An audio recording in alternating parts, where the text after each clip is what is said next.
बाहर से यहाँ आकर अध्ययन करना चाहते हैं उनके लिए एक लघु शिविर का आयोजन किया जाता है। किसी भी देश, स्थान, भाषा, प्रांत, बोली, जाति, मत, संप्रदाय आदि से किसी भी श्रेणी का विद्यार्थी हो वह अध्ययन कर सकता है। आफ्नो संस्कृति जोगाउनु धेरै महत्त्वपूर्ण छ, किनकि अहिले चाहिँ वेस्टर्न कल्चर धेरै आउन लागेको छ हाम्रो समाजमा, जसले गर्दा विभिन्न विकृतिहरू फैलिन लागेको छ। सम्पूर्ण मित्रहरूलाई मेरो नमस्कार। आजको यस भिडियोमा तपाईहरु सबैलाई स्वागत छ। आज म एउटा जानकारीमूलक विषयको बारेमा भिडियो बनाउँदैछु। त्यसको नाम हो गुरुकुल। गुरुकुल भनेको चाहिँ हिन्दू धर्मको शताब्दीदेखि चलिआएको शिक्षा प्रदान गरिने प्रणाली हो, जहाँ गुरुले आफ्नो शिष्यलाई आफूमा भएको ज्ञान जस्तै धर्म, विभिन्न शास्त्रहरू, धर्मशास्त्र, वेद, पुराण, राजनीतिक, गणित, कला, सांस्कृतिक सबै कुराहरूको ज्ञान चाहिँ शिष्यलाई प्रदान गर्छ, जसबाट चाहिँ अनि शिष्य चाहिँ मानसिक, सांस्कृतिक र सबै ज्ञान प्राप्त गरेर एउटा सक्षम शिष्य बन्छ र देश तथा समाज विकासमा धेरै फाइदा पुगाउँछ।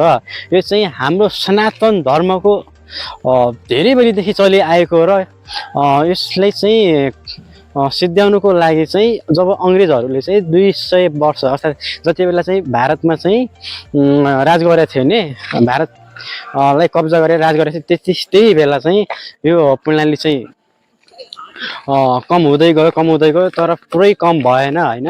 यस्ता गुरुकुलहरूलाई चाहिँ भारतमा जति बेला आक्रमण भएको थियो नि ब्रिटिसले, त्यो बेला चाहिँ त्यसले चाहिँ पुरै तोडफोड गर्ने हैन, यस्तो बन्द गर्ने पुरै शिक्षा प्रणालीलाई बदलेर अनि मैकाले भन्ने के एउटा हैन त्यो शिक्षा प्रणाली आएको, जसलाई चाहिँ अहिले अंग्रेजी हैन शिक्षा प्रणाली भनिन्छ। मैकालेको शिक्षा प्रणाली हो। अनि जुन जहाँ चाहिँ उसले बनाएको सिलेबस हामीले पढेर अनि मात्र हाम्रो डिग्रीको मान्यता पाइन्छ।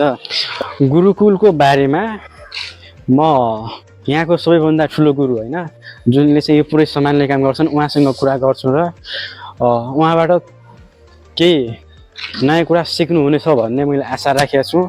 अब म गुरुसँग कुरा गर्छु हैन, तपाईहरु जोडिदै रहनु होला है।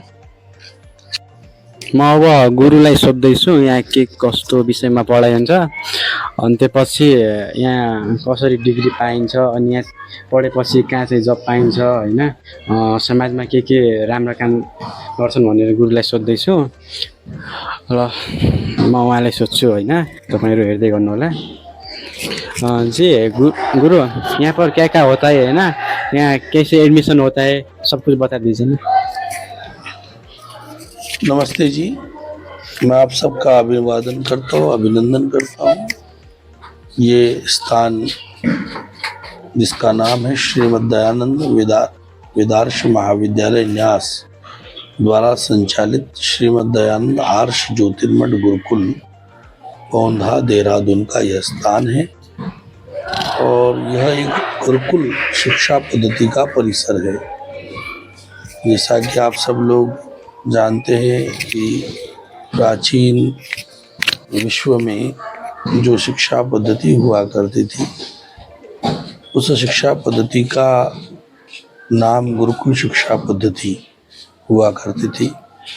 गुरु का कुल, आचार्य का परिवार, घर, जहाँ आकर विद्यार्थी अपने ज्ञान पिपासा को शांत करते हुए वैदिक वाङ्मय में निहित ज्ञान विज्ञान को पढ़ता था और अपने जीवन को अंधकार से प्रकाश की ओर ले जाने के लिए प्रयत्नशील रहता था।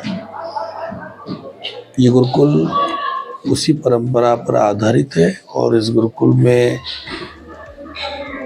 वर्तमान में प्रथमा, मध्यमा, शास्त्री और आचार्य पर्यंत तक की शिक्षा दी जाती है। कक्षा 6 में यहाँ विद्यार्थियों को प्रवेश प्राप्त होता है। प्रवेश की परीक्षा प्रणाली होती है और उस प्रवेश परीक्षा प्रणाली से पूर्व जो विद्यार्थी बाहर से यहाँ आकर अध्ययन करना चाहते हैं उनके लिए एक लघु शिविर का आयोजन किया जाता है। शिविर के माध्यम से उनके कौशल को, उनके अध्ययन को जाना जाता है और पुनः आए हुए विद्यार्थियों की एक प्रवेश परीक्षा होती है।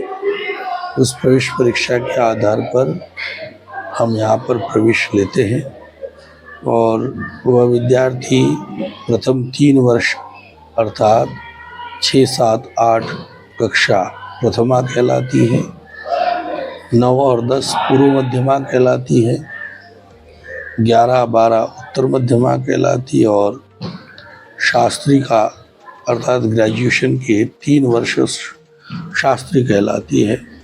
आचार्य अर्थात MA तक की शिक्षा इस संस्थान में प्राप्त विद्यार्थी कर सकते हैं।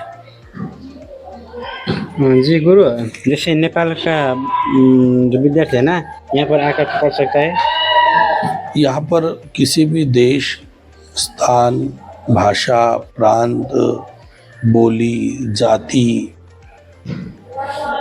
मत, संप्रदाय आदि से किसी भी श्रेणी का विद्यार्थी हो वह अध्ययन कर सकता है। इसमें किसी राज्य, देश, भाषा, प्रान्त का कोई व्यवधान नहीं है। उनले भन्नु खोजेको के हो कि संसारको जै कुनादेखि पनि आएर होइन, जुनसुकै जात, जुनसुकै धर्म भयो भने उसले चाहिँ यहाँ ज्ञान लिन सक्छ होइन। 5 क्लास पास भएपछि यहाँ चाहिँ इन्ट्रान्स इक्जाम हुन्छ र त्यो इन्ट्रान्स इक्जाम प्रवेश परीक्षा पास गरेपछि बल्ल यहाँ आएर पढ्न पाइन्छ।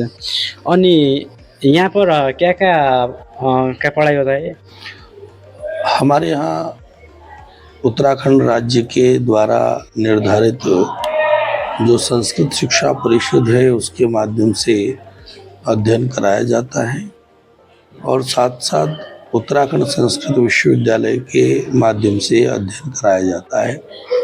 इसमें हिंदी, अंग्रेजी, गणित, विज्ञान, राजनीति शास्त्र के आधुनिक विषयों के साथ साथ जो प्राचीन हैं, इसमें वेद, दर्शन, उपनिषद, गीता, रामायण, व्याकरण, मनुस्मृति आदि ग्रंथों का अध्ययन यहाँ पर किया जाता है। जैसे इस वक्त बोल रहे हैं ना, ये डॉक्टर बोल रहे हैं ना, इसे पुराना हमारा जो प्राचीन है ना मेडिकल का, उसकी पढ़ाई होता है ना। आयुर्वेद का भी परिज्ञान यहाँ पर कराया जाता है, जिसको आप वर्तमान भाषा में मेडिकल भी कहते हैं। आयुर्वेद के माध्यम से विद्यार्थियों को आहार, व्यवहार, विचार, क्या खाए क्या न खाए और स्वस्थ जीवन कैसे रखा जाए इसकी भी शिक्षा दी जाती है। जो पूर्णतया मेडिकल साइंस की जो विद्या है वो अपने यहाँ पूर्ण नहीं दी जाती, केवल मात्र जीवन को स्वस्थ कैसे रखे जाते हैं उस बात का जानकारी दी जाती है। जैसे यहाँ पर शिष्य है ना, पढ़कर और बाद में क्या काम करने के लिए मिलेगा? हमारा मुख्य लक्ष्य है कि हम अपनी वैदिक संस्कृति का संरक्षण संवर्धन करें। तो यह तो शिक्षा से संभव है, समाज में जाने से संभव है।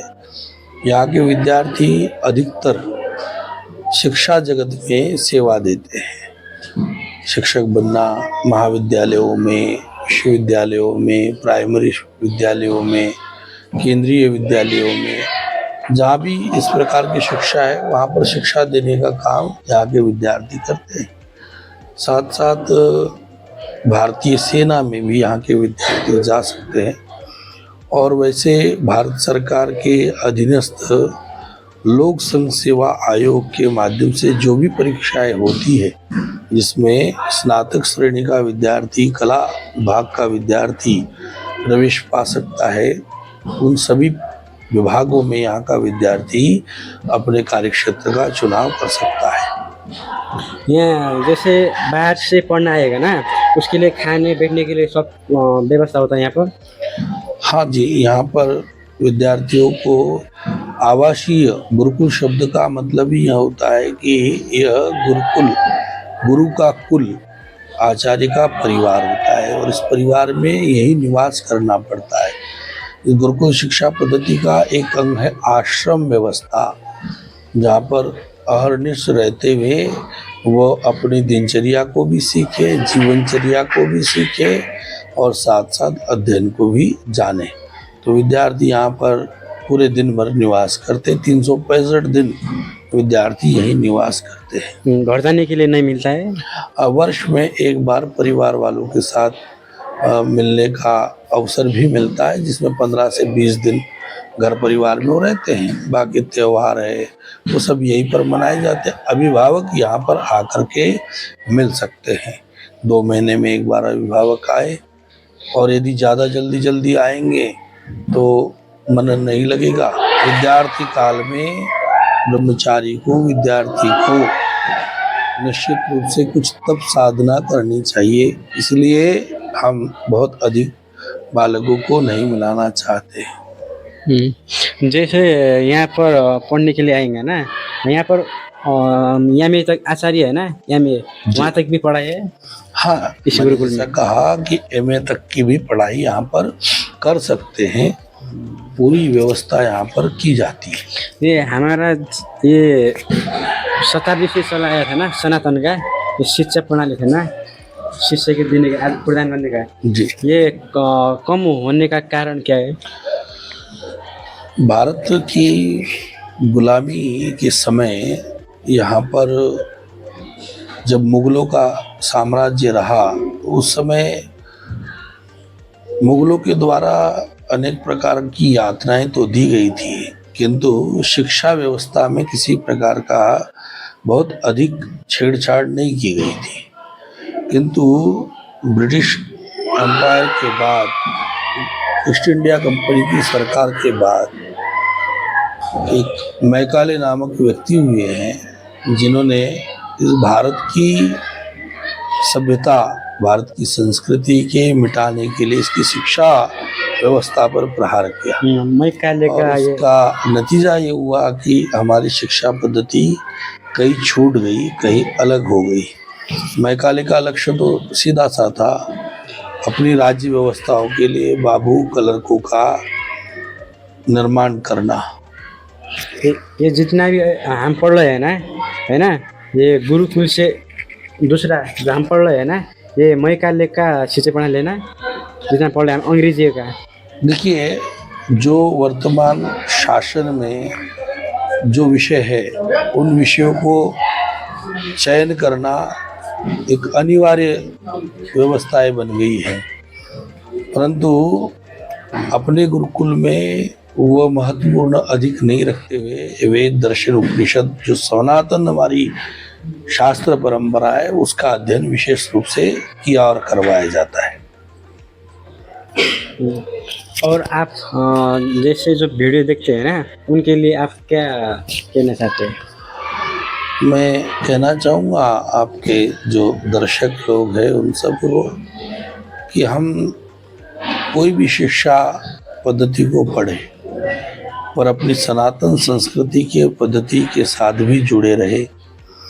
वर्तमान जगत विज्ञान के साथ आर्थिक चिंतन को लेकर के चल रहा है, किंतु अगर परिवार में, समाज में यदि आपकी संस्कृति बची है, आपकी वह वाङ्मय परंपरा बची है, तो आपके संस्कार बचे हैं।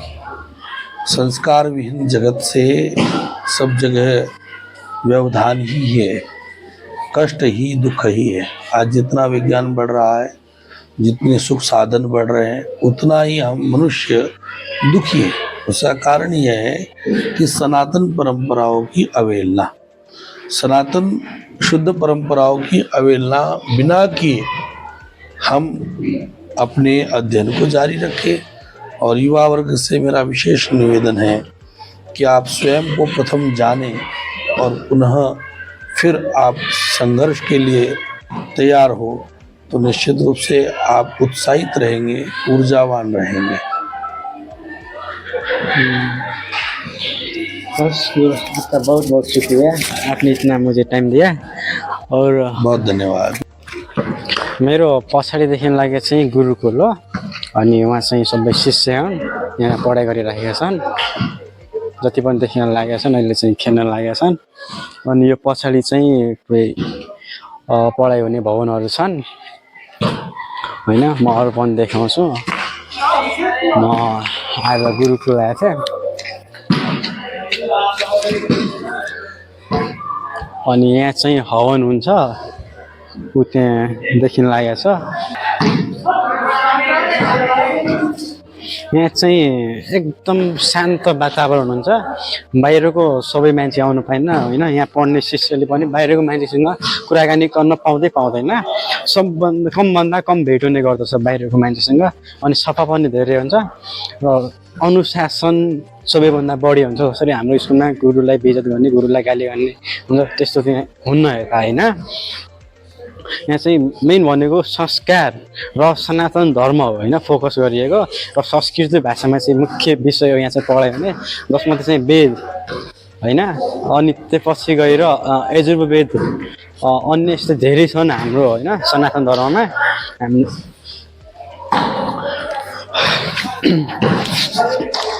यहाँ चाहिँ मैले अहिले जुनसँग मैले कुरा गरेको थिएँ नि, यहाँ चाहिँ सञ्चालक हुनु होइन, उहाँ चाहिँ सबैभन्दा ठुलो गुरु हुन् यहाँको। त्यही भएर अहिलेको युवाहरूले आफ्नो संस्कृति जोगाउनु धेरै महत्त्वपूर्ण छ। किनकि अहिले चाहिँ वेस्टर्न कल्चर धेरै आउन लागेको छ हाम्रो समाजमा, जसले गर्दा विभिन्न विकृतिहरू फैलिन लागेको छ होइन। त्यसलाई कम गर्नुको लागि अहिलेको युवाले, अर्थात् युवा भनेको चाहिँ महिला पुरुष त्यसो केही पनि हुन्न होइन, सबै युवा नै हुन्। त्यसमा चाहिँ लिङ्ग हेरिँदैन होइन, जेन्डर पनि त्यसो केही हेरिँदैन क्या।